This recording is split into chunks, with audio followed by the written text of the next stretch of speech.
May mga gabi na tila walang katapusan ng dilim. Tahimik ang paligid, ngunit sa loob mo may bagyong hindi mapawi.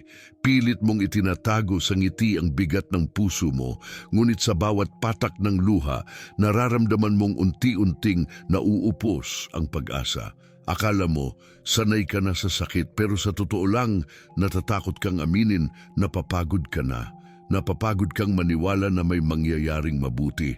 Napapagod kang umasa sa mga pangakong tila hindi na matutupad. Napapagod kang umasa sa Diyos na tila tahimik. Ngunit sa katahimikan na iyon, may tinig na dumarating, hindi sa ingay ng mundo, kundi sa pinakatahimik na sulok ng iyong kaluluwa. Isang paalala, hindi pa ito ang katapusan. Habang iniisip mong tapos na ang lahat, habang sinasabi mong wala ng saysay, may Diyos na hindi pa sumusuko sa iyo.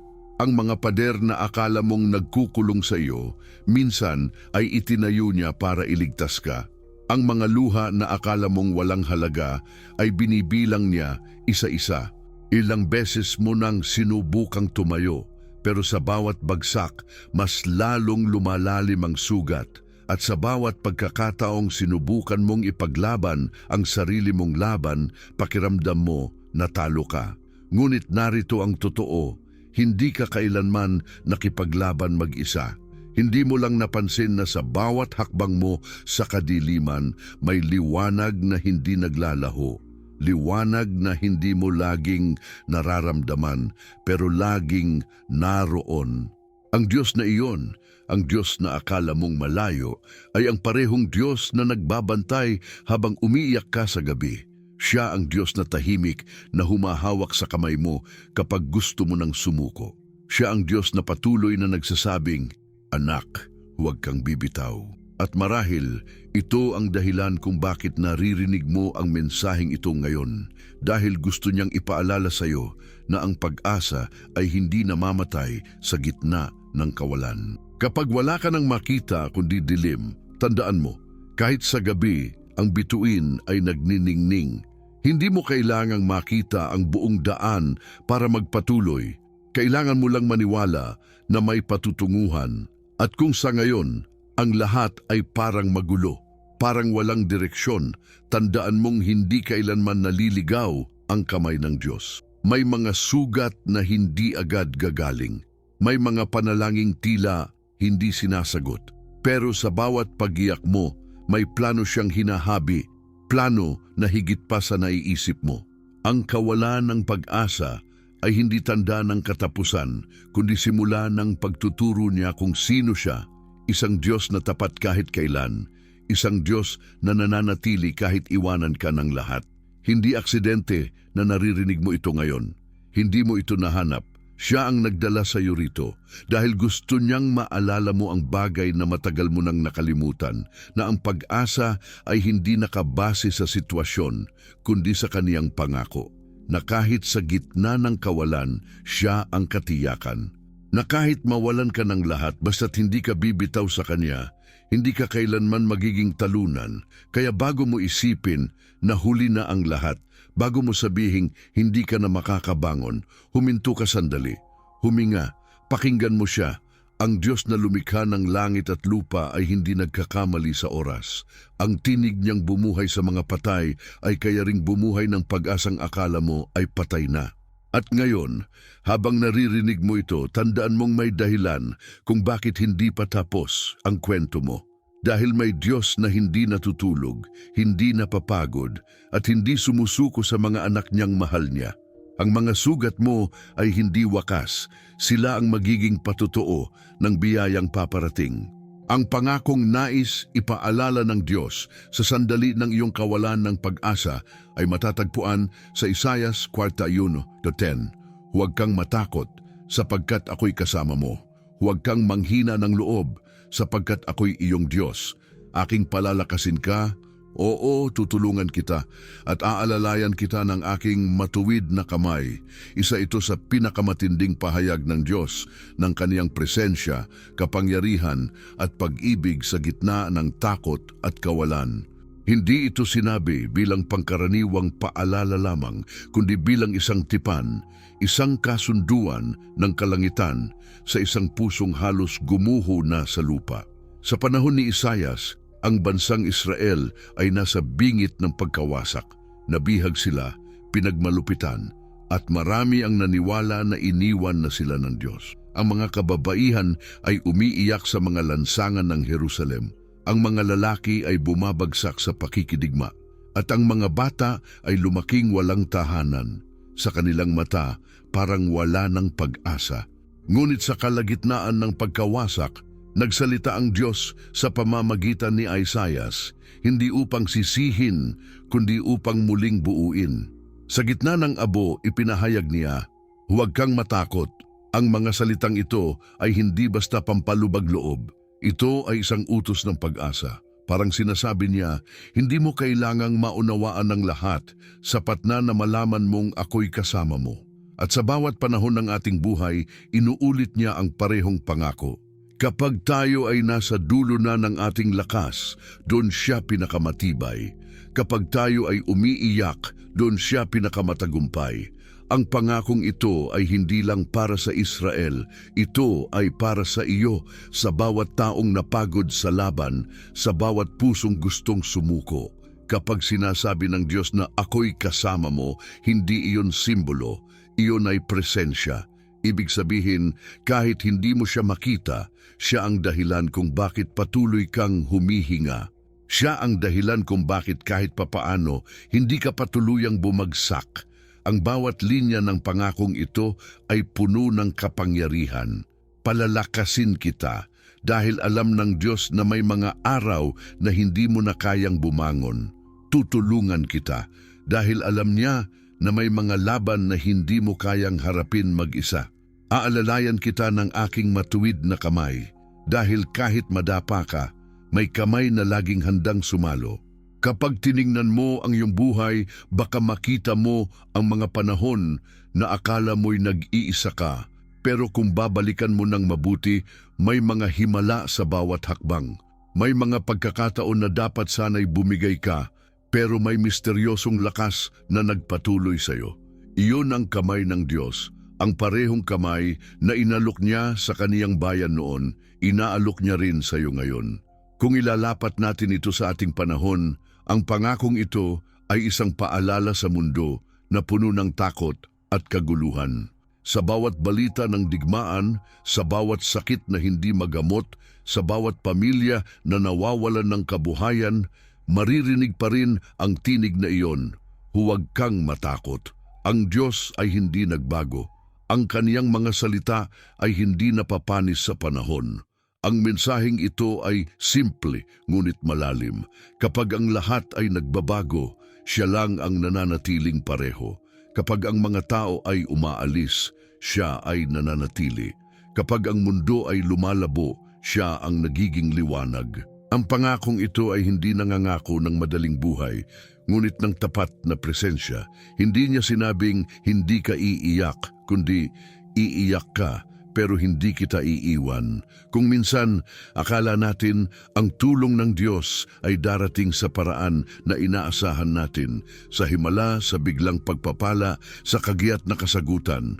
Ngunit kadalasan, dumarating siya sa katahimikan, sa lakas na bigla mong nadarama sa gitna ng pagod, sa kapayapaang hindi mo maipaliwanag kahit nasa gitna ka ng unos. Yun ang tunay na katuparan ng kaniyang pangako. Kaya kapag nararamdaman mong wala nang natitirang pag-asa, balik-balikan mo ang salitang ito, "Aalalayan kita ng aking matuwid na kamay." Ang kamay na iyon ay hindi kailanman nabigo. Iyon ang kamay na humati sa dagat na pula, ang kamay na nagpagaling sa mga bulag, at ang kamay na ipinako sa krus upang iligtas ka. Ang kamay na iyon ay buhay pa rin at nakahawak pa rin sa iyo ngayon. Sa bawat takot, may kasabay na paalala. Sa bawat luha, may kasabay na pangako. At sa bawat sugat, may kasabay na plano ng Diyos. Kaya't kung ang puso mo ay pagod na at ang isip mo ay puno ng alinlangan, tandaan mo ito, hindi niya kailanman binawi ang kaniyang salita. Ang pangako niya sa Isaias, ay hindi naglaho sa kasaysayan, ito'y humahawak pa rin sa lahat ng lumalapit sa Kanya. At habang pinapakinggan mo ito, may inaanyayahan siyang gawin mo. Bitawan mo ang takot at yakapin mo ang presensya niya. Dahil kapag natutunan mong maniwala sa gitna ng kawalan, doon mo makikilala kung gaano siya katotoo. Ang kaniyang pangako ay hindi lamang kwento ng nakaraan, ito ay tinig ng Diyos na bumubulong ngayon. Huwag kang matakot, anak, ako'y kasama mo. At sa sandaling iyon, kapag pinili mong maniwala, ang mga salita ay nagiging buhay. Dahil ang pangako ng Diyos ay hindi letra sa papel, ito ay pintuan ng liwanag na bumubukas sa pinakadilim na bahagi ng kaluluwa mo. At kapag pinasok mo iyon, maririnig mong muli ang tinig na nagbigay buhay sa mga patay. Hindi pa tapos ang laban mo sapagkat ako ang Diyos na kumikilos sa gitna ng kawalan. At doon nagsisimula ang pagbabago, hindi sa paligid mo kundi sa loob mo. Ang takot ay napapalitan ng kapayapaan, ang panghihina ng lakas at ang pagdududa ng pananampalataya. Sapagkat kapag ang Diyos ang nagsabi ng huwag kang matakot, wala nang dahilan para matakot pa. Ngayon, sa panahon kung kailan ang mundo ay tila gumuho sa ilalim ng bigat ng takot, krisis at kawalan, ang pangakong iyon sa Isaias 41:10 ay nagiging mas totoo kaysa kailanman. Ang mga tao ay lumalakad na may ngiti sa labi, ngunit may takot sa puso. Maraming hindi na alam kung saan kukuha ng lakas sa gitna ng kaguluhan, sa balitang puno ng digmaan, sa mga ospital na puno ng kirot, sa mga tahanang unti-unting nauubos ang pag-asa. Ang ilan ay nagtatrabaho buong araw, ngunit gabi-gabi ay umiiyak, sapagkat kahit gaano pa sila magsikap, tila hindi pa rin sapat. At sa mga sandaling iyon, dumadagundong sa langit ang parehong tinig na nagsalita kay Isaias noon. Isang Diyos na nagsasabing, huwag kang matakot sapagkat ako'y kasama mo. Kung titingnan mo ang paligid, parang wala nang matitirang ligtas. May mga pamilya na nasisira dahil sa kahirapan, mga kabataan na nalulunod sa depresyon, mga magulang na hindi alam kung paano ipagpapatuloy ang bukas. Sa bawat kanto, may puso na humihingi ng sagot, nasaan ka Diyos? Ngunit ang sagot niya ay hindi laging dumarating sa anyong milagro.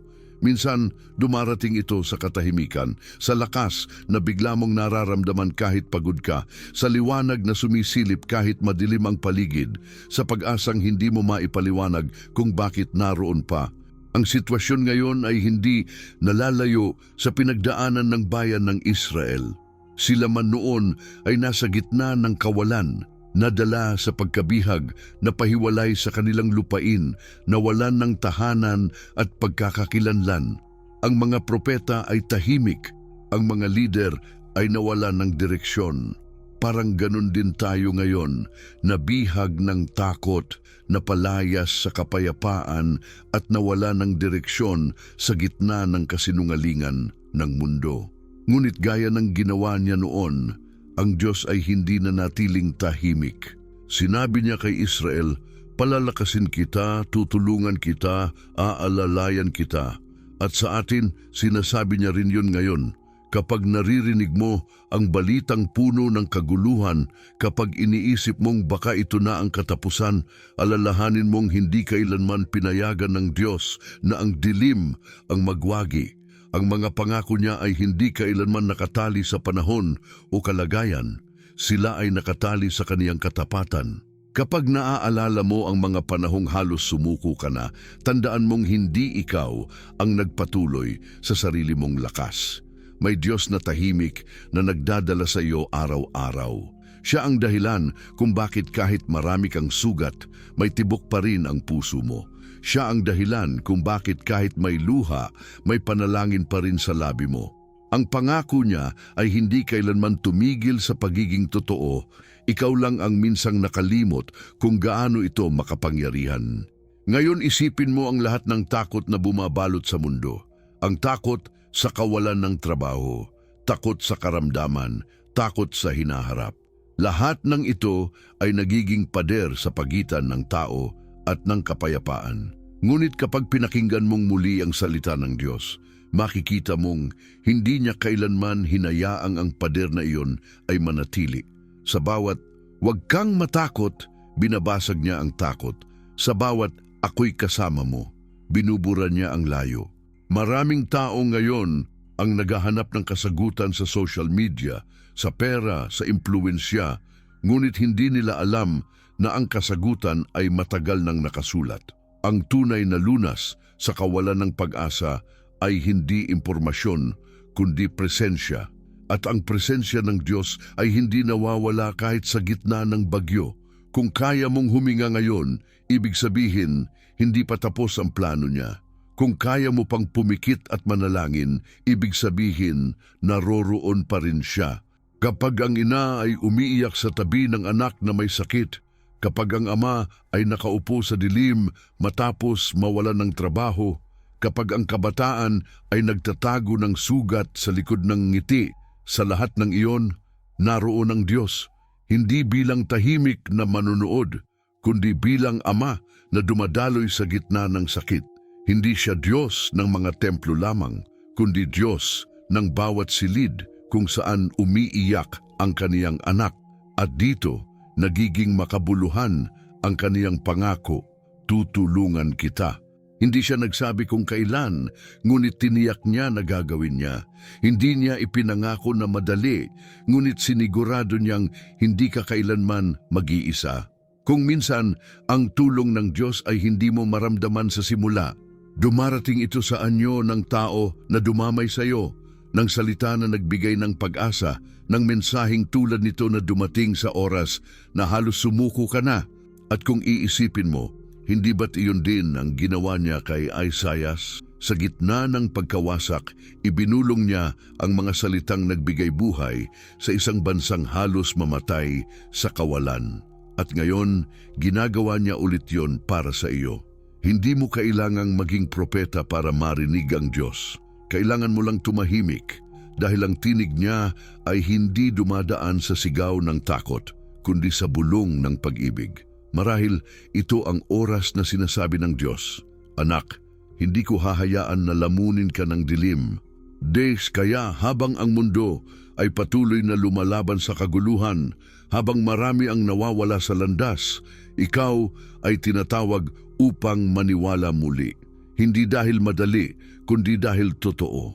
Hindi dahil sigurado ang bukas, kundi dahil sigurado ang Diyos na may hawak nito. Kaya't kahit hindi mo alam kung ano ang mangyayari sa susunod na araw, kahit hindi mo makita ang solusyon, ipaalala mo sa sarili mo, ang Diyos ay kasama ko. Dahil ang pangakong iyon ay hindi lang pang-aklat o pang-sermon. Ito ang sandata ng kaluluwa sa gitna ng unos. Ito ang paalala na ang takot ay hindi kailanman huling salita. Ang presensya ng Diyos ang laging nagtatapos sa lahat. At kapag naunawaan mo iyon, magsisimula kang makakita ng pag-asa kahit sa gitna ng luha. Sapagkat doon sa pinakamasakit, doon lumalabas ang pinakatotoong anyo ng Diyos. Ang Ama na hindi kailanman umaalis, kahit ikaw mismo ay gustong tumakbo. At sa bawat tibok ng puso mo, maririnig mong muli ang kaniyang tinig. Palalakasin kita, tutulungan kita, aalalayan kita. At habang pinapakinggan mo ito, baka ito na mismo ang sagot na matagal mong hinihintay. Dahil sa panahong puno ng kawalan, ang tunay na himala ay hindi laging pagbabagong panlabas, kundi ang kapayapaang unti-unting bumabalot sa loob mo. At kapag dumating iyon, malalaman mong totoo ang sinabi ng Diyos noon na kahit magbago ang mundo, ang kaniyang kamay ay mananatiling nakahawak sa iyo magpakailanman. May isang babae na ang pangalan ay Maria. Sa loob ng maraming taon, siya ay nagtrabaho ng walang pahinga upang suportahan ang kanyang 2 anak matapos siyang iwan ng asawa.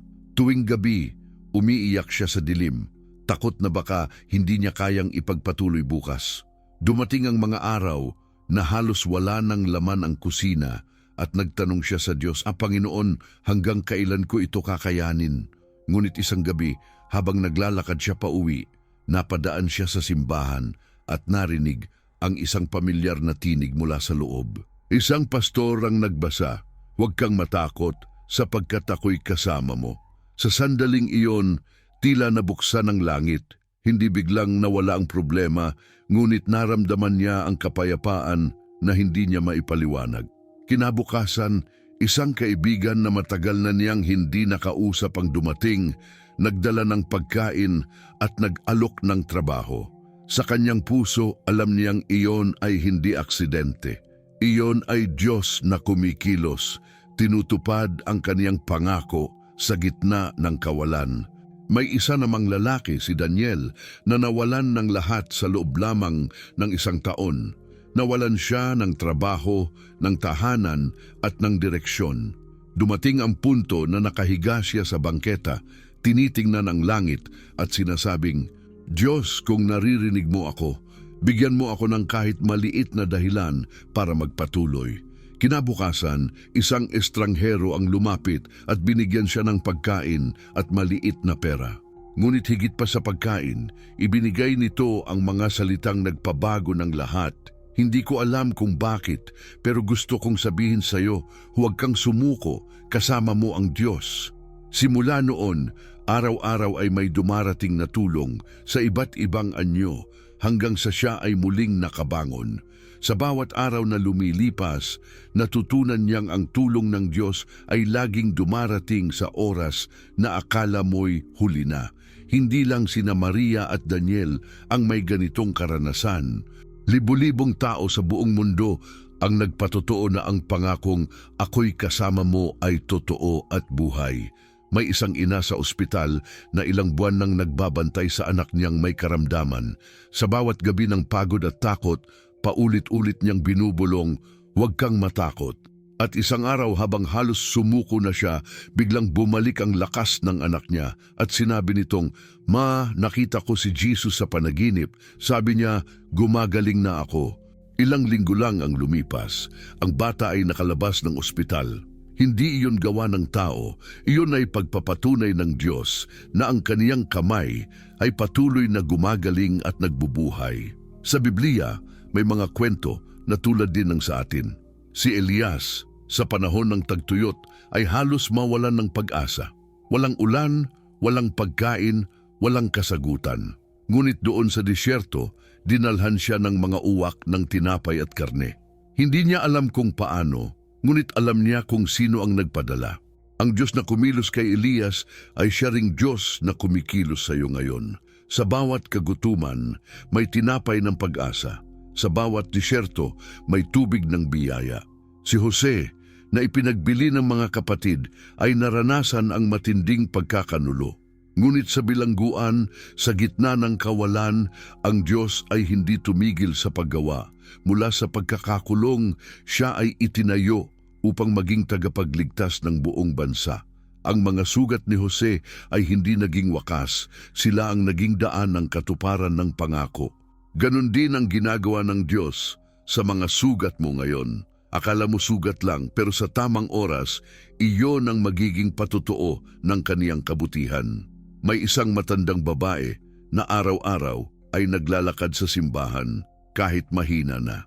Kapag tinanong siya kung bakit, lagi niyang sagot, "Dahil gusto kong marinig ulit ang sabi niya, ako'y kasama mo." Ang simpleng paniniwala niyang iyon ang naging lakas niya sa mga taon ng kalungkutan. Isang araw, habang siya ay nagdarasal, lumapit ang isang batang umiiyak at humihingi ng tulong. Ang matanda, kahit mahirap, ay ibinigay ang kanyang natitirang barya. Makalipas ang ilang araw, dumating sa bahay niya ang mga kabataang hindi niya kilala. May dalang pagkain at gamot. Ang isa sa kanila ay ang batang tinulungan niya. Doon niya napagtanto, ang kamay ng Diyos ay gumagalaw hindi lamang para sa atin, kundi sa pamamagitan natin. At may mga patutuo rin ng mga kabataang nagtagumpay laban sa depresyon. Isang binata, si Paulo, ay halos sumuko sa buhay. Naisip niyang wala nang saysay ang lahat, ngunit isang gabi sa gitna ng katahimikan, binuksan niya ang lumang Biblia ng kanyang lola. Tumambad sa kanya ang talata, "Huwag kang matakot sapagkat ako'y kasama mo." Sa unang pagkakataon, umiyak siya ng totoo. Mula noon, araw-araw niyang binabasa ang talatang iyon hanggang sa unti-unti niyang naramdaman ang kapayapaan. Makalipas ang ilang buwan, nakapagtapos siya sa pag-aaral at ngayon ay tumutulong sa mga kabataang dumaraan din sa dilim. Ang pangako ng Diyos ay hindi lamang nagligtas sa kanya. Ginamit siya ng Diyos upang maging liwanag sa iba. Sa bawat kwento, iisa lang ang tema: ang Diyos ay tapat. Hindi kailanman siya nabigo sa kaniyang mga salita. Ang mga himalang ito ay hindi nangyari dahil perpekto ang mga tao, kundi dahil perpekto ang kaniyang pag-ibig. Kapag wala ng pag-asa, siya mismo ang nagiging pag-asa. Kapag ang tao ay tumigil, siya ang nagpapatuloy. Kapag ang puso ay sugatan, siya ang tagapaghilom. At marahil, habang naririnig mo ang mga kwentong ito, sinasabi mo sa sarili mo, pero ako, iba ang pinagdadaanan ko. Oo, totoo yon.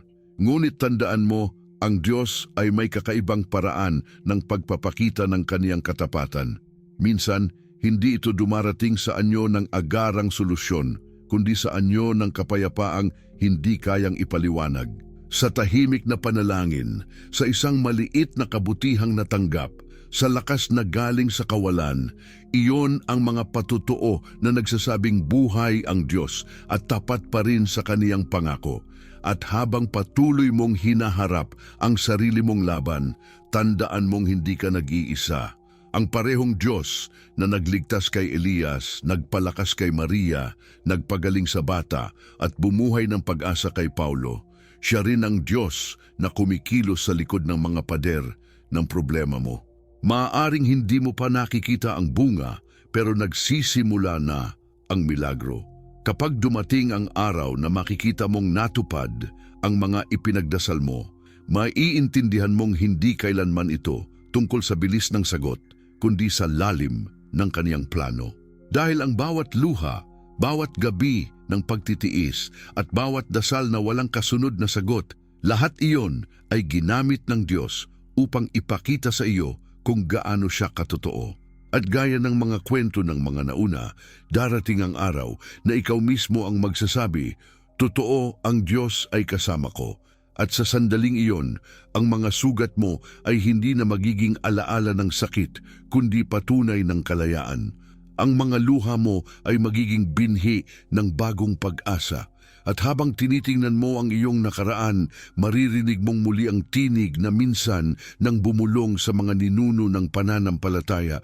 Huwag kang matakot, palalakasin kita, tutulungan kita, alalayan kita ng aking matuwid na kamay. Ang pangakong, huwag kang matakot, sapagkat ako'y kasama mo, ay hindi lamang pahayag ng pag-asa. Ito ay bahagi ng isang dakilang plano ng Diyos na tumatawid sa panahon, henerasyon at propesiya. Mula sa mga pahina ng Isayas hanggang sa mga huling aklat ng Apokalipsis, ang mensaheng ito ay patuloy na inuulit ng langit sa bawat pusong manghihina, na sa bawat yugto ng kasaysayan, sa bawat bagyo ng sangkatauhan, ang Diyos ay laging nariyan, hindi bilang tahimik na manonood, kundi bilang tapat na tagapagligtas. Noong panahon ni Isayas, ang Israel ay nasa gitna ng pagwasak, ngunit sa likod ng pahayag na iyon, may mas malawak na liwanag, ang pahiwatig ng darating na Mesiyas. Ang mga salitang, ako'y kasama mo, ay hindi lamang para sa isang bansang nawawala sa direksyon, kundi pahiwatig ng Diyos na siya mismo ay darating upang maging Emmanuel, ang Diyos na kasama natin. At natupad yun nang dumating si Jesus, hindi bilang hari sa palasyo, kundi bilang sanggol sa sabsaban. Sa pamamagitan niya, naging literal ang pangako ni Isayas. Ang Diyos ay bumaba sa lupa upang ipakita na hindi niya kailanman iiwan ang kaniyang mga anak. Mula roon, nagsimula ang dakilang pagliligtas. Isang tulay mula sa mga propesiya ng lumang tipan, patungo sa katuparan sa bagong tipan. Si Jesus ang patunay na ang pangako ng presensya ng Diyos ay hindi salita lamang, kundi katawan, dugo at buhay na isinakripisyo. Nang sabihin niya sa mga alagad, at ako'y isa sa inyo hanggang sa katapusan ng panahon, Mateo 28:20. Inulit niya ang puso ng Isaias 41:10. Ang parehong tinig na nagsabing huwag kang matakot sa mga bihag sa Babylonia ay siya ring tinig na nagsabi sa mga alagad na takot sa bagyo, huwag kayong matakot, ako ito. Ang pangakong ito, kung gayon, ay hindi nakatali sa nakaraan. Ito ay tuloy-tuloy na naglalakbay sa kasaysayan ng tao. Sa panahon ni Daniel, nang itapon siya sa yungib ng mga leon, ang Diyos ay kasama niya. Sa panahon ni Jeremias, habang umiiyak siya sa pagkasira ng Jerusalem, naroon pa rin ang Diyos. Sa panahon ng mga Kristiyano sa unang siglo, habang sila ay pinapatay dahil sa pananampalataya, ang presensya ng Diyos ay bumababa sa kanilang mga piitan, nagbibigay ng lakas na hindi kayang ipaliwanag ng mundo. At ngayon, sa panahon ng kaguluhan, digmaan at pagkawasak ng moralidad, ang parehong pangako ay nananatili.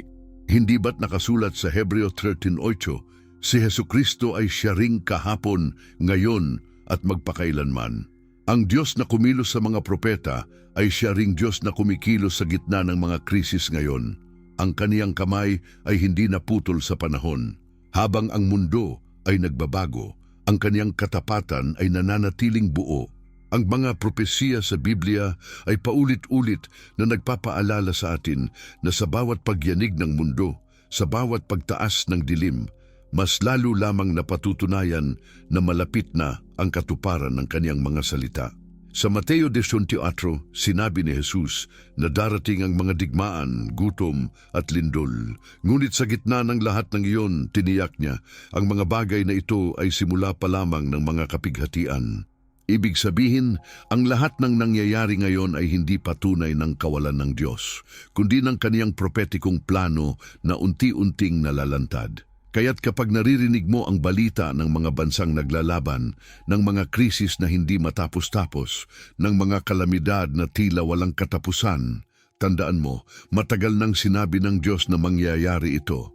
Ngunit sa parehong Biblia ring iyon, sinabi niya kung ano ang katapusan, na siya ay babalik at dadalhin ang kaniyang bayan sa kapayapaang walang hanggan. Sa Apokalipsis 21:3-4, nakasulat, narito, ang tabernakulo ng Diyos ay nasa mga tao at siya ay mananahan sa kanila at papahirin niya ang bawat luha sa kanilang mga mata. Iyon ang huling anyo ng pangakong ako'y kasama mo, isang presensyang hindi na mawawala, isang kaligtasang hindi na kailanman maglalaho. Kung susuriin mo, bawat yugto ng kasaysayan ng tao ay tila paghinga ng Diyos, humihinga ng pag-asa sa bawat henerasyong pagod na sa kasinungalingan ng mundo. Ang mga propesya ni Isaias, Jeremias, Daniel at maging ni Juan sa Apokalipsis ay parang mga ilaw na nagliliwanag sa iisang direksyon na sa gitna ng kaguluhan may Diyos na hindi nagbabago. Ang kaniyang layunin ay laging magligtas, magpatawad at magbigay ng buhay na walang hanggan. At kung titingnan mo ang kasalukuyan, makikita mong muli ang kamay niya sa kilos. Kapag ang mga bansa ay nagkakagulo, kapag ang kalikasan ay tila sumisigaw, ito ay mga paalala na malapit na ang katuparan ng kaniyang mga pangako. Hindi ito dahilan ng takot, kundi ng pagising. Dahil kung ang lahat ay nangyayari ayon sa sinabi niya, ibig sabihin, siya ay nasa kontrol pa rin. Ang pangakong, ako'y kasama mo, ay hindi lamang personal. Ito ay propetiko. Ipinapaalala nito na sa bawat yugto ng kasaysayan, ang plano ng Diyos ay hindi kailanman natigil. At kung siya ay tapat sa mga propeta sa Israel at sa mga unang Kristiyano, paano pa kaya sa iyo na kaniyang anak sa panahong ito? Kung minsan, naiisip natin na ang Diyos ay malayo dahil hindi natin nararamdaman ang kaniyang kilos. Ngunit ang katotohanan ay mas malalim. Madalas, ang katahimikan niya ay bahagi ng kaniyang propesiya. Tulad ng binanggit sa Habakuk 2:3, bagaman nagtatagal, hintayin mo ito sapagkat tiyak na darating, hindi ito magtatagal. Ang mga pangako niya ay may oras at kapag dumating ang tamang sandali, walang makapipigil dito.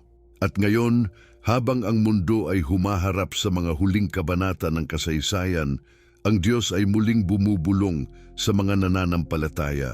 Huwag kang matakot, hindi dahil walang bagyo, kundi dahil siya mismo ang nasa gitna ng bagyo. Hindi dahil ligtas ang lahat ng bagay, kundi dahil siya ang ating kanlungan sa lahat ng bagay.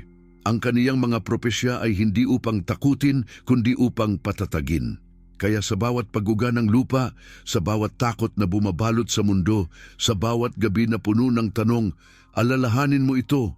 Ang propesiya ng Diyos ay hindi nagtatapos sa pagkawasak, kundi sa tagumpay. At kung ang pangakong iyon ay buhay pa rin hanggang ngayon, ibig sabihin, hindi mo kailangang matakot sa kinabukasan. Dahil ang hinaharap ay hawak ng Diyos na nagsabing, ako'y kasama mo. At marahil iyon ang pinakadakilang mensahe ng lahat ng propesiya, na sa dulo ng lahat ng bagay, ang Diyos ay hindi mawawala, kundi lalapit palalo. At sa araw na iyon, ang mga pangako ay hindi na kailangang ipangako pa, sapagkat makikita mo siya ng harapan, at maririnig mong muli ang tinig na nagsabing, Anak, tapos na ang luha. Ako ang iyong Diyos, at ikaw ay akin magpakailanman. May mga sandaling tahimik ang langit, iyon ang mga oras na tila walang tugon ang Diyos kahit araw-araw mong hinahanap ang kaniyang presensya. Iyon ang mga gabi na paulit-ulit mong itinataas ang parehong panalangin at tila wala pa ring nagbabago. Panginoon, kung kasama kita, bakit parang ako lang ang lumalaban? Kung tapat ka, bakit hindi pa rin natutupad ang pangako mo? Maraming beses na itinago mo ang tanong na yan sapagkat natatakot kang baka ito ay tanda ng kakulangan ng pananampalataya.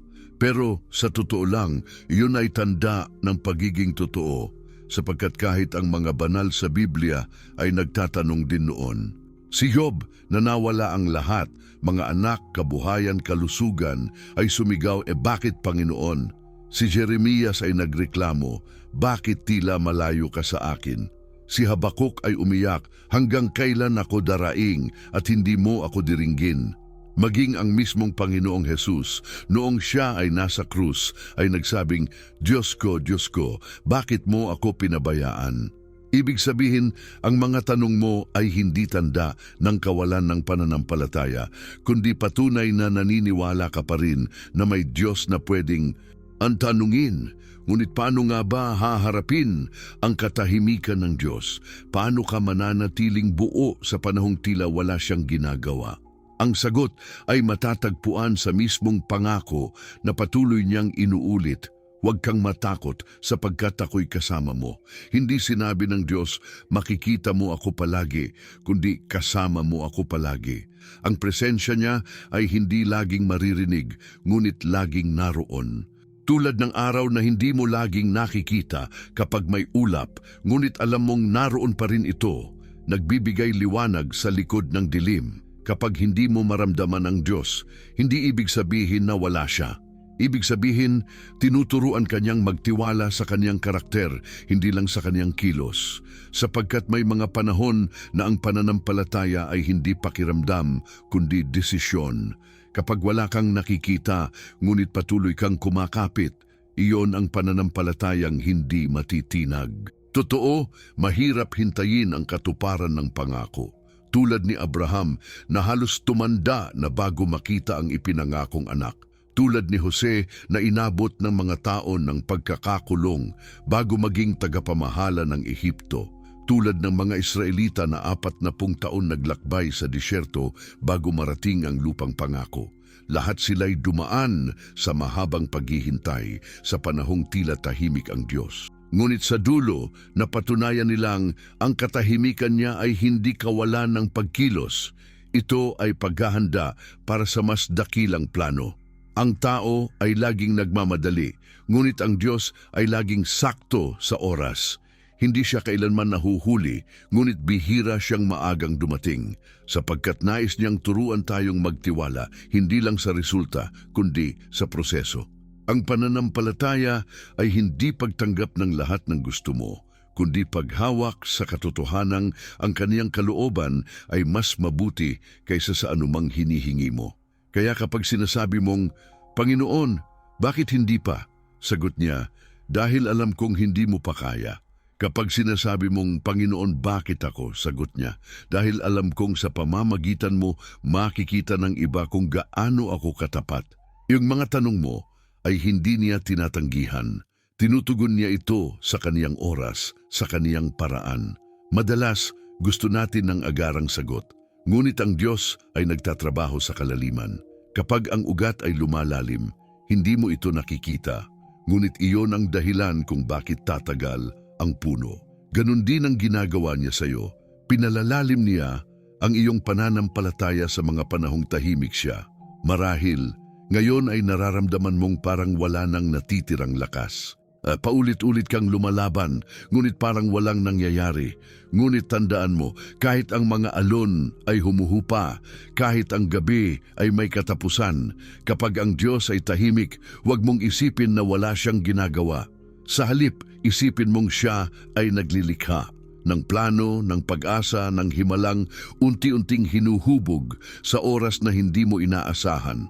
Ang mga pangakong matagal mong hinintay ay hindi nakalimutan ng Diyos. Sa 2 Pedro 3:9 nakasulat, hindi nagpapabaya ang Panginoon sa kaniyang pangako gaya ng inaakala ng iba, kundi mapagpasensya siya sa atin sapagkat ayaw niyang may mapahamak. Kaya kung sa tingin mo ay nahuhuli ang Diyos, tandaan mong may dahilan ang bawat paghinto. Ang delay ay hindi denial, ito ay pagkakataon para lumalim ang iyong pagtitiwala. Minsan, sinusubok ng Diyos hindi ang iyong kakayahan, kundi ang iyong katapatan. Gaano katagal kang mananatiling tapat kahit hindi mo nakikita ang bunga? Gaano katibay ang iyong oo Panginoon kahit wala ka pang natatanggap? Ang pananampalatayang totoo ay hindi nakabase sa ginhawa, kundi sa tiwala. Kapag kaya mong maniwala kahit walang dahilan, iyon ang uri ng pananampalatayang pinupuri ng langit. At sa mga sandaling hindi mo maintindihan ang kanyang paraan, tingnan mo ang krus. Sapagkat sa araw na iyon, nang si Jesus ay tila iniwan ng Ama, dun pa naganap ang pinakadakilang himala ng kaligtasan. Ang katahimikan ng Diyos sa krus ay naging tunog ng kaligtasan para sa mundo. Kaya kung ngayon ay tahimik siya sa buhay mo, maaring nasa kalagitnaan ka ng pinakamahalagang kabanata ng iyong kwento. Kaya't huwag kang sumuko sa paghihintay. Huwag mong isipin na ang kawalan ng sagot ay kawalan ng pag-ibig. Sa katunayan, iyon ay kabaligtaran. Dahil mahal ka niya, ayaw niyang ibigay agad ang bagay na hindi mo pa kayang hawakan. Dahil tapat siya, hinihintay niya ang tamang oras upang makita mo ang buong larawan. Ang Diyos ay hindi kailanman nagsisinungaling. Ang bawat salita niya ay totoo at ang bawat pangako niya ay may katuparan. Kaya kung ikaw ay nasa gitna ng katahimikan ngayon, huwag mong husgahan ang Diyos sa kalagayan mo. Tingnan mo siya ayon sa kaniyang katangian. Siya ay mabuti, tapat at walang hanggan. At kung sa ngayon ay wala ka pang nakikitang liwanag, alalahanin mong kahit ang binhi ay kailangang ilibing muna bago tumubo. Ganoon din ang pananampalataya mo, kailangang mabaon sa kawalan upang sumibol sa katotohanan. At kapag dumating ang araw na iyon, mauunawaan mong ang bawat luha, bawat paghihintay, bawat katahimikan ay naghatid sa iyo sa isang bagay. Ang mas malalim na pagkakilala sa Diyos na hindi kailanman lumilimot kahit sa gitna ng katahimikan. Ngayon, oras na para hindi lamang pakinggan ang pangako ng Diyos, kundi maranasan ito. Ang salitang, "Huwag kang matakot sapagkat ako'y kasama mo," ay hindi lamang dapat tandaan. Ito ay dapat isabuhay. Ang pangakong ito ay parang pintuan na kailangang buksan sa pamamagitan ng pananampalataya. At kapag pinili mong buksan ito araw-araw, makikita mong may kapangyarihan itong baguhin, hindi lang ang kalagayan mo, kundi ang buong paraan ng pagharap mo sa buhay. Unang hakbang, alalahanin ang pangako araw-araw. Kapag pagising mo sa umaga, ay bumabagabag na agad ang mga alalahanin, huwag agad bumaling sa takot. Sa halip sabihin sa iyong sarili, "Hindi ako nag-iisa, kasama ko ang Diyos." Gawin mo itong deklarasyon, hindi panaginip. Ang pag-asa ay hindi damdamin, ito ay desisyon. Kapag sinasanay mong sabihin ang katotohanan ng Diyos kaysa sa takot ng mundo, unti-unti mong mararamdaman ang lakas na dumarating sa loob mo. Pangalawa, manalangin, hindi lang para humingi, kundi para magtiwala. Marami ang nagdadasal, ngunit puno ng alinlangan. Subukan mong manalangin na parang kausap mo siya ng harapan. Sabihin mo, Panginoon, natatakot ako pero naniniwala ako na hawak mo ang lahat. Sa tuwing ipapahayag mo ito, binubuksan mo ang pinto para kumilos ang Diyos sa buhay mo. Hindi kailangan ng mahahabang pananalita, kailangan lang ng tapat na puso. Pangatlo, isulat ang mga pangako ng Diyos. Maglaan ng isang maliit na kuwaderno at ilista ang mga talatang nagpapatatag sa iyo. Tuwing mahina ka, balikan mo ito. Ang salita ng Diyos ay parang espada. Kapag binabalikan mo ito, natatanggal ang kadiliman sa isip mo. Isulat mo, Isaiah 41:10, huwag kang matakot. At sa tuwing babasahin mo ito, ipaalala sa sarili mong ito ay personal, hindi lang para sa iba. Pangapat, palitan ng mga takot mo ng tiwala. Sa tuwing may pumapasok na pangamba, paano na ang kinabukasan? Paano kung hindi ko kayanin? Agad mong salungatin ito ng katotohanan. Sabihin mo, kaya ko ito hindi dahil malakas ako kundi dahil kasama ko ang Diyos. Huwag mong hayaang manirahan ng takot sa isip mo. Ang takot ay hindi mo bisita. Ito ay dayuhan na kailangang palayasin ng katotohanan. Panglima, maging daluyan ng pag-asa sa iba. Kapag natutunan mong maranasan ang presensya ng Diyos sa gitna ng takot, ipasa mo ito sa iba. Baka may kakilala kang dumaraan sa kawalan ng pag-asa. Isang simpleng mensahe, isang panalangin, isang pagdamay, maaaring iyon ang paraan ng Diyos para ipaalala sa kanila na hindi sila nag-iisa. Kapag ginagamit ka niya para magbigay ng lakas, mas lalo mong nararanasan ang kaniyang lakas sa sarili mong buhay. Pang-anim, turuan ang sarili mong makinig sa tahimik na tinig ng Diyos. Marami sa atin ang gustong makarinig ng malalakas na tanda, ngunit madalas dumarating siya sa mga sandaling payapa. Sa bawat umaga, bago ka magsimula, maglaan ng ilang minuto ng katahimikan. Huwag kang magsalita, huwag kang humiling, makinig lang. Iyon ang mga sandaling binubuksan niya ang puso mo at pinupuno ng kapayapaan na hindi kayang ibigay ng mundo. Pampito, magpasalamat kahit sa gitna ng paghihintay. Ang pasasalamat ay susi sa paggalaw ng Diyos. Kapag nagpapasalamat ka, kahit wala ka pang nakikitang sagot, ipinapakita mong naniniwala ka sa kaniyang karakter. Sabihin mo, salamat Panginoon dahil alam kong may ginagawa ka kahit hindi ko nakikita. Ang ganitong saloobin ay hindi lang nakapagpapagaan ng loob. Ito ang nagpapaandar ng himala. Pangwalo, palakasin ang pananampalataya sa pamamagitan ng pagsasabuhay ng salita. Hindi sapat na basahin lamang ang Biblia. Kailangan mong isabuhay ito. Kapag sinabing huwag kang matakot, piliin mong kumilos kahit may kaba. Kapag sinabing ako'y kasama mo, piliin mong lumaban kahit mahirap. Ang pananampalataya ay hindi pakiramdam. Ito ay pagkilos sa gitna ng kawalan ng katiyakan. Ang bawat hakbang na ginagawa mo sa kabila ng takot ay patunay na buhay ang Diyos sa puso mo. Ika-9, ipanalangin mo ang iba habang ipinagdarasal mo ang sarili mo. Kapag natutunan mong manalangin, hindi lang para sa iyong pangangailangan, kundi para rin sa kapwa, lumalawak ang puso mo. Sa tuwing ipinagpe-pray mo ang iba, binabasag mo ang takot na umiikot sa sarili mo. Natututo kang umasa hindi lang para sa sarili mong himala, kundi para sa kabuuan ng plano ng Diyos sa paligid mo. Ika-10, magtiwala kahit walang kasiguraduhan. Ang tunay na lakas ay hindi nakikita sa taong walang pinagdadaanan, kundi sa taong patuloy na naniniwala kahit walang malinaw na sagot. Kapag sinabi mong kasama ko ang Diyos, ibig sabihin, handa kang maglakad kahit hindi mo alam kung saan ka dinadala. dahil alam mong saan man iyon, hindi ka kailanman mapapahamak. Sa praktikal na aspeto, subukan mong magkaroon ng 3 simpleng gawi araw-araw. Unang-una, basahin ang isang talata tuwing umaga. Pangalawa, sabihin sa sarili mo nang malakas ang pangakong iyon. At pangatlo, manalangin bago matulog, hindi para magreklamo, kundi para magpasalamat. Sa bawat araw na paulit-ulit mong ginagawa ito, mapapansin mong ang iyong isip ay unti-unting nagbabago. Ang dating puno ng takot ay napapalitan ng kapayapaan at ang dating pagdududa ay nagiging tiwala.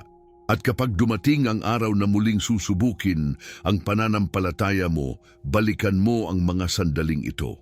Alalahanin mong hindi mo kailangang maging malakas para magtagumpay.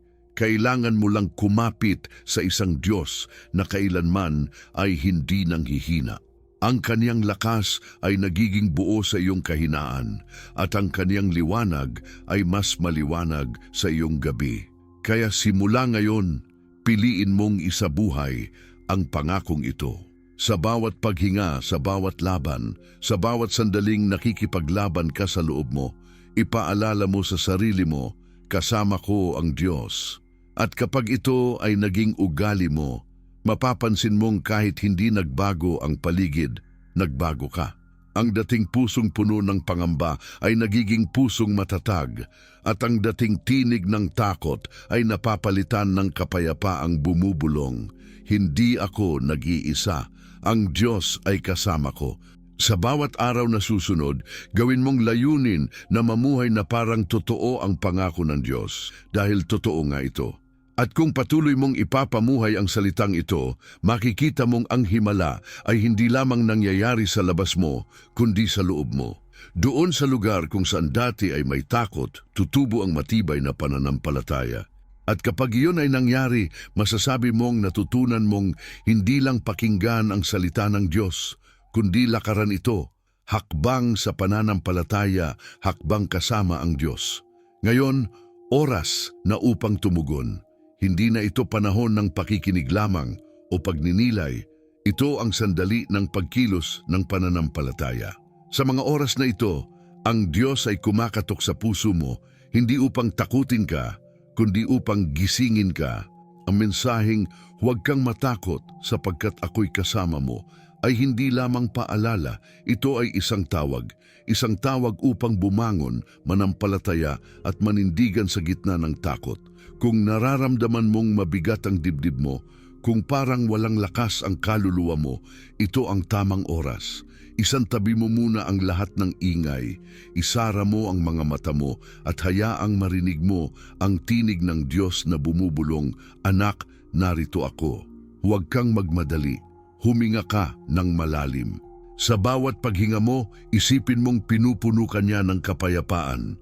Sa bawat tibok ng puso mo, tandaan mong iyon ay patunay na buhay pa ang pag-asa. Ngayon, ipahayag mo sa sarili mo, "Panginoon, hindi ko ito kaya sa sarili kong lakas, ngunit naniniwala ako na kasama kita." Sabihin mo ito ng dahan-dahan paulit-ulit hanggang maramdaman mong bumababa sa puso mo ang kapayapaan. Huwag kang mag-alala kung umiiyak ka dahil minsan ang luha ay panalangin din. Sa bawat patak nito may Diyos na nakikinig at kung kaya mong lumuhod ka ngayon, hindi dahil sa kahinaan kundi dahil sa pagpapasakop. Kapag lumuluhod ka, hindi ka bumabagsak, ikaw ay tumatayo sa presensya ng Diyos. Sabihin mo sa Kanya ang lahat ng nasa puso mo, ang mga takot, ang mga pangarap, ang mga bagay na hindi mo maipaliwanag. Wala siyang itinataboy na pusong totoo. Kapag nagsimulang bumuka ang labi mo sa katapatan, doon nagsisimulang gumalaw ang langit. Marahil, may mga bagay kang matagal ng bitbit, mga sugat, galit, pangamba o pagkabigo. Ngayon, ito ang sandaling ilapag mo ang mga iyon. Sabihin mo, "Panginoon, ibinibigay ko sa iyo ang lahat ng hindi ko na kayang dalhin." Isipin mong inilalagay mo sa kaniyang mga kamay ang bigat na matagal mo nang pinapasan. Dahil ang kamay na iyon ang humawak sa mga bituin at iyon din ang kamay na handang humawak sa puso mo ngayon. At habang ginagawa mo ito, tandaan mong hindi ikaw lang ang nagdarasal. Sa sandaling ito, libu-libong tao ang humihinga ng parehong panalangin. Sa iba't ibang dako ng mundo, may mga anak ng Diyos na ngayon din ay bumubulong. Ako'y nagtitiwala sa iyo. Hindi ka nag-iisa. May mga puso na sabay na tumitibok sa iisang pananampalataya. May mga luha na sabay na bumabagsak at sa bawat isa naroroon ang Diyos. Ito ay hindi simpleng panalangin. Ito ay kilusan ng mga pusong bumabalik sa Panginoon. Sa gitna ng kaguluhan, sa panahon ng kawalan ng katiyakan, may mga kaluluwang tulad mo na nagsasabing, "Oo, Panginoon, ako'y muling maniniwala." Kapag binigkas mo ito, nakikilahok ka sa panibagong pagbangon ng pananampalataya sa buong mundo. Ngayon, ilagay mo ang kamay mo sa iyong dibdib at sabihin mo, "Panginoon, tinatanggap ko ang iyong presensya. Ibinibigay ko sa iyo ang aking takot, ang aking duda at ang aking sakit. Pinipili kong magtiwala kahit hindi ko alam ang lahat. Pinipili kong manampalataya kahit hindi malinaw ang bukas, sapagkat alam kong kasama kita." Ulitin mo ito hanggang maramdaman mong bumibigat ang bawat salita sa puso mo, hanggang maramdaman mong ang katotohanan nito ay tumitibay sa kaluluwa mo. At habang sinasabi mo ito, isipin mong ang bawat salita ay nagiging ilaw, isang ilaw na pumapasok sa madilim na sulok ng iyong isip, isang ilaw na nagtataboy sa takot, isang ilaw na nag-aanyaya sa presensya ng Diyos na sumama sa bawat hakbang mo. Ang takot ay hindi kayang manahan sa pusong puno ng liwanag.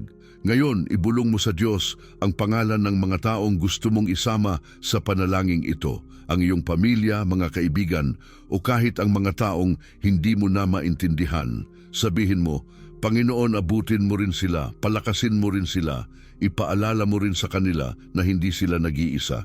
Sa bawat pangalan na binabanggit mo, may dumadaloy na biyaya mula sa langit.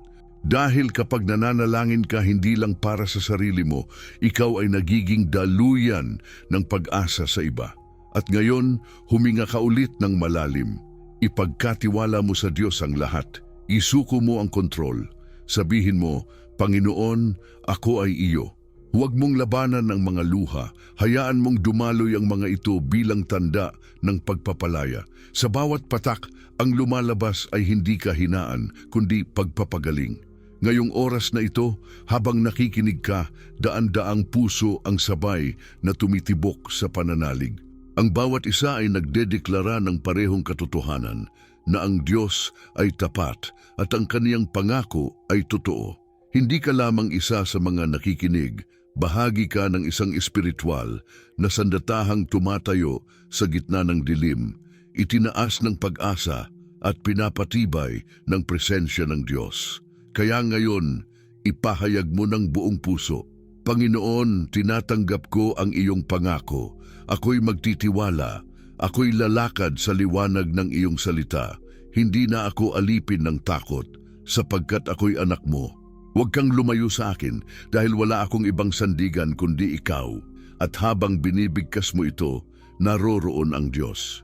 Sa iyong silid, sa iyong paghinga, sa gitna ng katahimikan, siya ay kumikilos. Ang presensya niya ay pumupuno sa bawat puwang ng iyong kaluluwa. Ang kaniyang kapayapaan ay bumabalot sa iyo. Hindi ito imahinasyon, ito ay realidad na hindi kayang ipaliwanag ng mundo. Ngayon, hayaan mong sumabog sa labi mo ang isang simpleng tugon ng pananampalataya. "Salamat, Panginoon. Nariyan ka, hindi mo ako iniwan." Ulitin mo ito ng may paniniwala at kung kaya mo, isulat mo sa mga komento ng iyong puso, "Ako'y nagtitiwala, ako'y humahawak sa pangako ng Diyos." Sa bawat taong magsasabi nito, mas lalo pang lalakas ang tinig ng pananalig na umaalingaw-ngaw sa langit. Hindi aksidente na napakinggan mo ang mensaheng ito.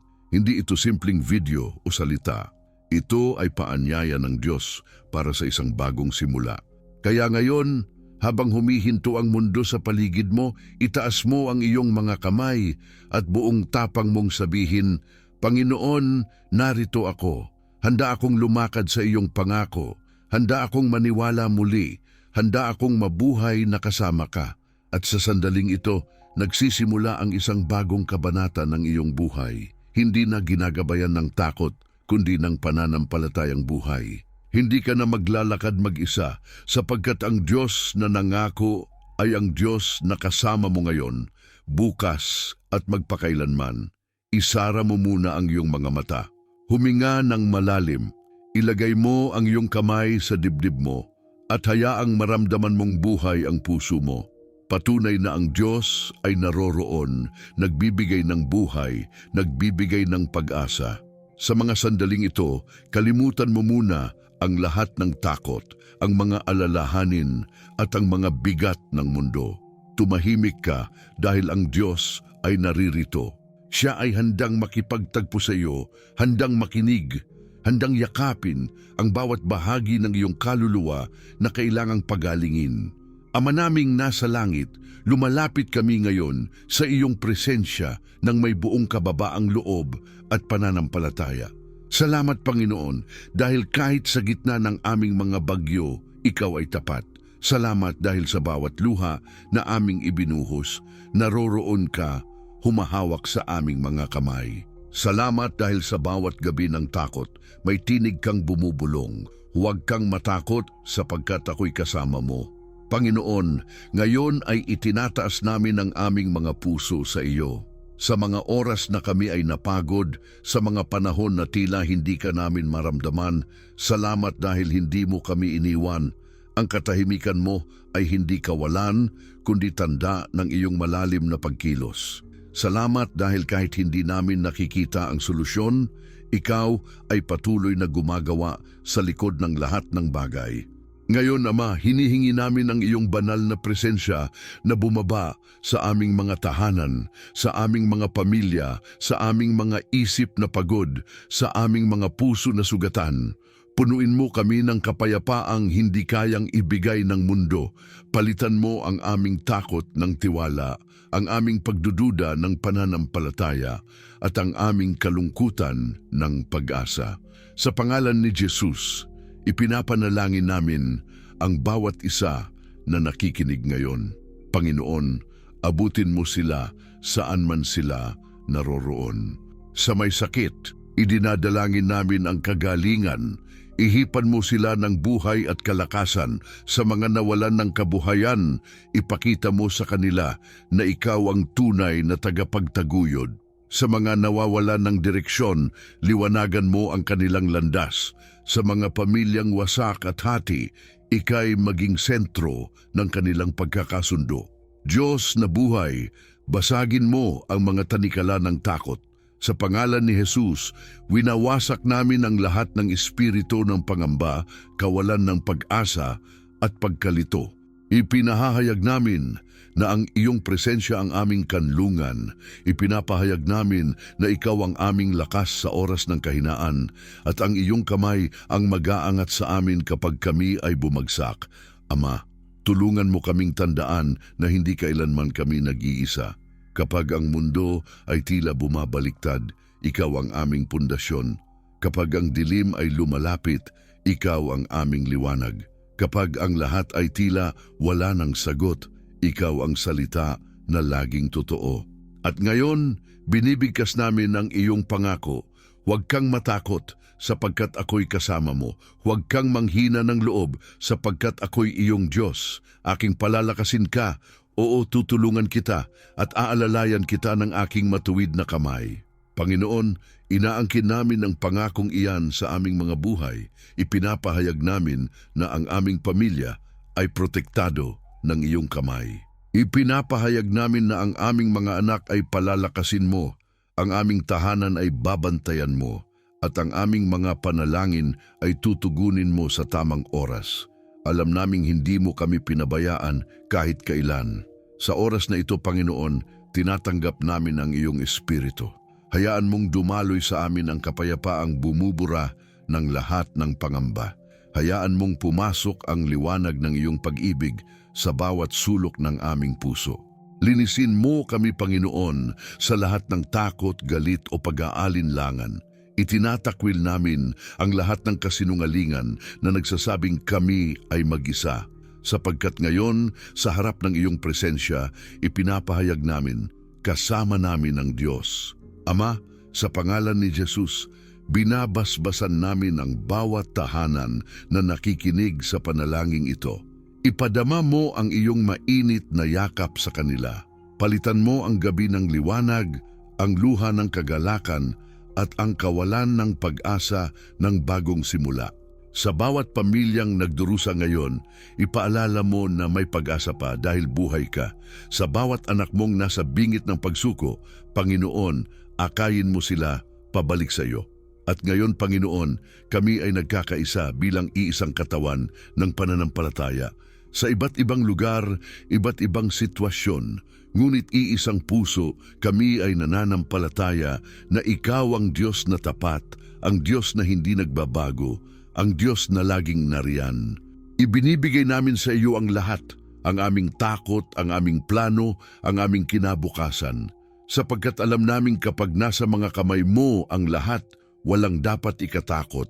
Ngayon sabay-sabay naming idinideklara, Panginoon, Ikaw ang aming kanlungan, Ikaw ang aming lakas, Ikaw ang aming liwanag sa dilim, ang aming puso ay sa iyo. At kahit anong mangyari, hindi kami bibitaw sapagkat hawak mo kami.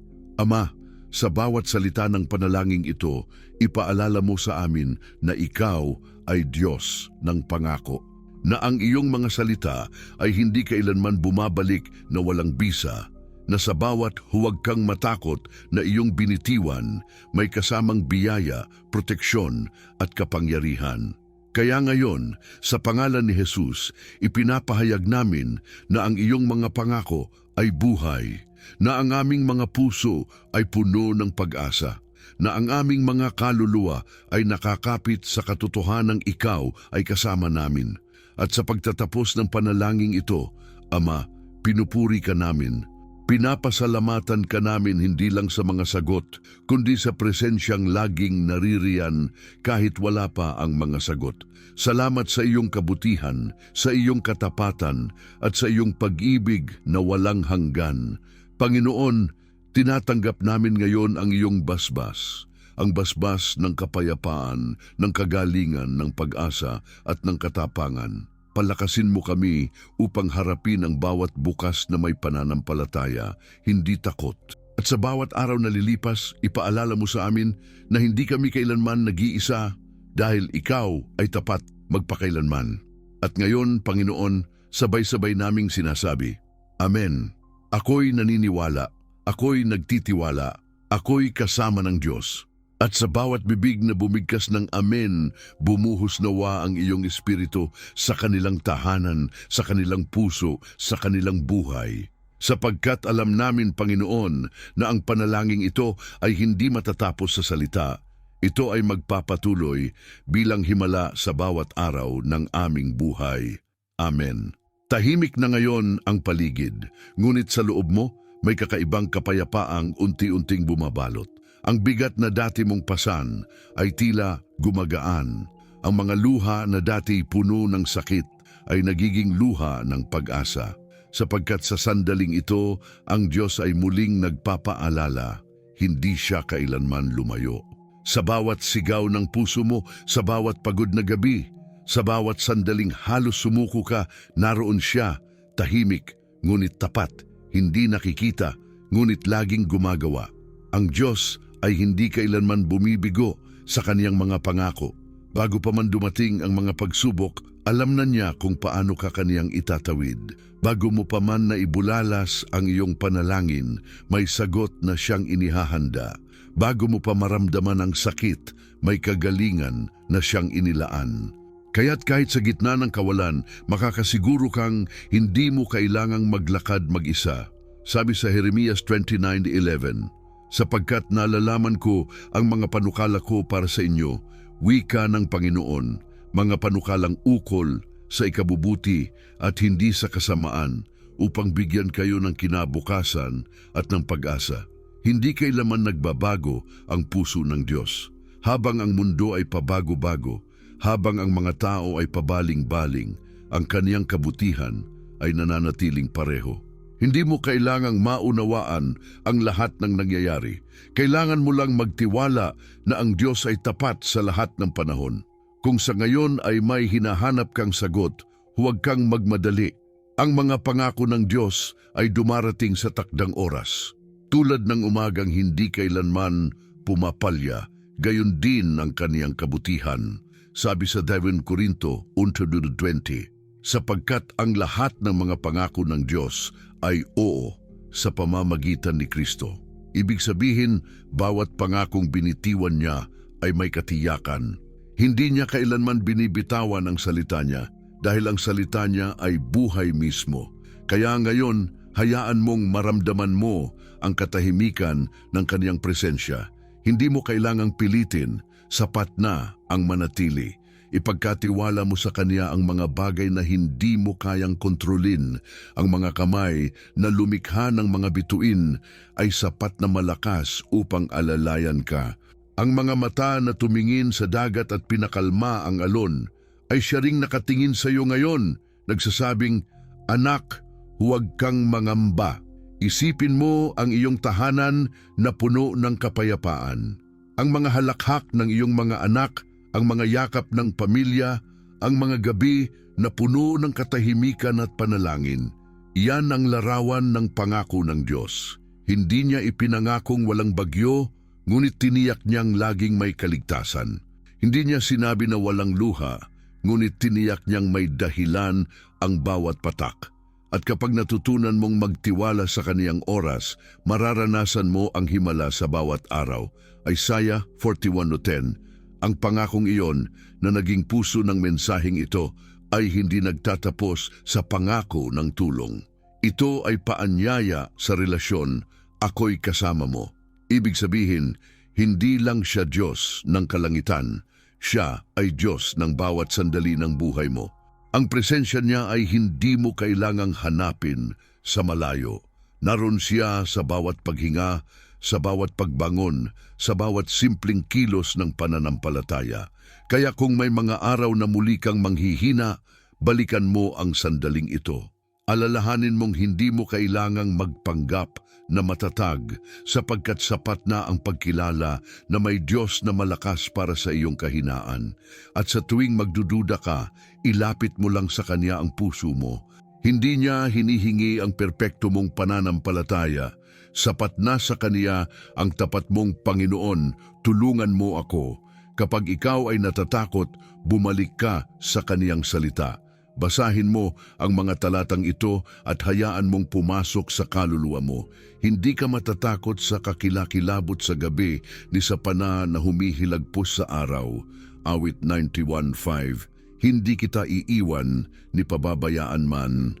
Hebreo 13:5. Ang Diyos ay ating kanlungan at kalakasan, handang saklulo sa kabagabagan. Unawit 46:1. Ang mga salitang ito ay hindi lamang para sa ngayon, ito ang sandigan mo sa bawat bukas. Kapag ang takot ay muling kumatok, sagutin mo ito ng pangako. Kapag ang pagdududa ay bumalik, harapin mo ito ng pananampalataya. Dahil bawat laban na iyong haharapin ay isa lamang paalala na ang Diyos ay patuloy na gumagawa. At kung sakaling dumating muli ang gabi na mahaba, tandaan mong kahit sa dilim, ang Diyos ay gumagalaw. Kapag hindi mo siya maramdaman, huwag mong isipin na wala siya. Dahil minsan, ang katahimikan niya ay tanda ng pagtatrabaho niya sa mga himalang hindi mo pa nakikita. Ngayon, hayaan mong pumuspos sa iyo ang kapayapaan ng Kaniyang Espiritu. Ipagkatiwala mo sa Kaniya ang lahat ng hindi mo kayang baguhin. Sabihin mo sa sarili mo, ang Diyos ay sapat. Hindi mo kailangang lutasin ang lahat ngayon. Sapat nang malaman mong nasa kamay niya ang lahat. Ang iyong buhay, ang iyong pamilya, ang iyong kinabukasan, lahat ay ligtas sa Kaniya. Ikaya't kahit ano pa ang haharapin mo bukas, huwag mong kalilimutan, ang Diyos ay tapat. Ang mga pangako niya ay totoo. Ang pag-ibig niya ay walang hanggan. At sa bawat tibok ng puso mo, may paalala siyang paulit-ulit na bumubulong. Huwag kang matakot, ako'y kasama mo.